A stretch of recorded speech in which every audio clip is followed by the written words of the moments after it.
Hello and welcome back to Talk of the Town. Today we're going to spotlight a local business. This is Gingras, and Wachs. We've got Scott Thompson who's joining us, an associate attorney for the company. Thanks for being here today. Absolutely. Thanks for having me. So, in your line of work, I imagine you see all kinds of things that could be potential hazards for people.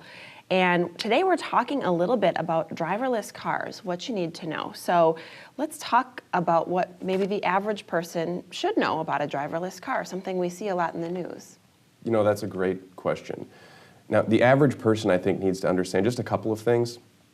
Driverless cars present a huge opportunity for the average person, but also there's certain obstacles that are presented by driverless cars that are unique.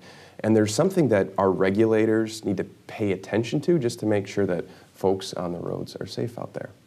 Yeah, and the point of driverless cars really is to provide safety and, of course, convenience, but doesn't mean that you can't get in an accident with a driverless car. So if it happens, what do you do? So that's a great question, and I'm going to tell you what I tell everyone who's involved in a car accident. The first thing you should do is make sure you're okay. This might seem obvious, but it's important just to make sure that you yourself are actually safe and okay.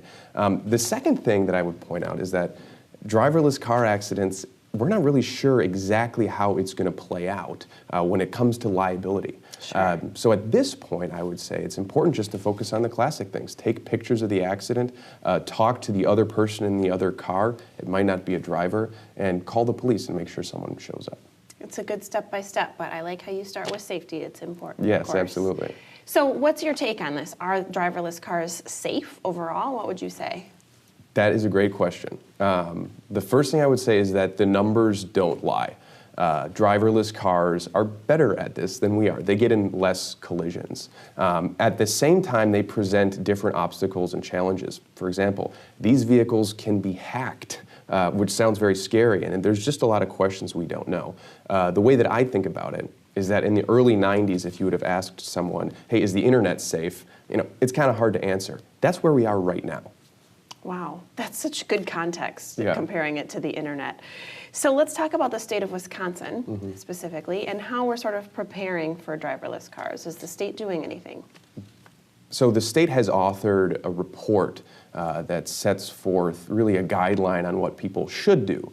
And the state has also taken a couple preliminary steps to accommodate the roadways for these advanced driving technologies.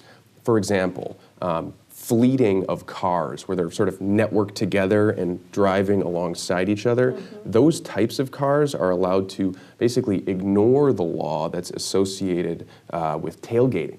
So there's little incremental steps that are being taken, but whether or not the state is really concerned about implementing a robust safety plan, you know, that remains to be seen, but it's something important for folks to consider. Okay, so talking about something to consider a little bit in the future here, when are we expecting driverless cars to hit the roads here in Wisconsin? So they're on the roads already.